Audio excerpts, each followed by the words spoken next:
ఈ మధ్య కాలంలో ఈ తుపాకీ కల్చర్ పెరుగుతున్న విషయం మనం గుర్తుపెట్టుకోవాలి. మనం నిజామాబాద్ లో కానిస్టేబుల్ చంపడం జరిగింది.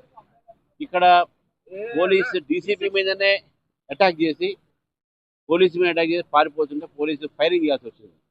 డీసీపీ కూడా గాయాలైనటువంటి సమాచారం వస్తూ ఉంది. మరి పోలీసులకి రక్షణ లేనటువంటి ఒక వ్యవస్థ ఇది.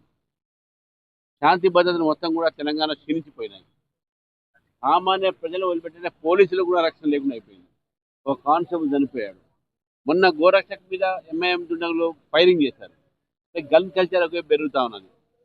శాంతి భద్రతలు క్షీణించిపోతూ ఉన్నాయి. రేవంత్ రెడ్డి సర్కార్గా మారింది. మరి ఈ రకమైనటువంటి ఒక పరిస్థితి ఏదో ఈ రాష్ట్రంలో ఉందంటే దీనికి కేవలం బుజ్జగించేటటువంటి ఒక విధానాలు మాత్రమే కారణము.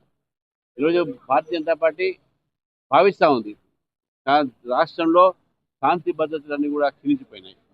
పోలీసులు కూడా రక్షణ లేకుండా అయిపోయింది. డీసీపీ ఒక గాయాలు తగిలిందని చెప్తున్నారు. అదేవిధంగా మొన్న జరిగినటువంటి సంఘటన నిజామాబాద్లో ఒక కానిస్టేబుల్ ప్రాణాన్ని కోల్పోయాడు.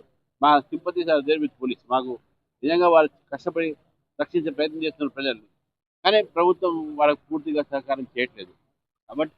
కాబట్టి శాంతి భద్రతలు మొత్తం కూడా తెలంగాణ క్షీణించిపోయినాయి. ఇది కాంగ్రెస్ ప్రభుత్వం వైఫల్యం అని చెప్పి కూడా భారతీయ జనతా పార్టీ భావిస్తారు.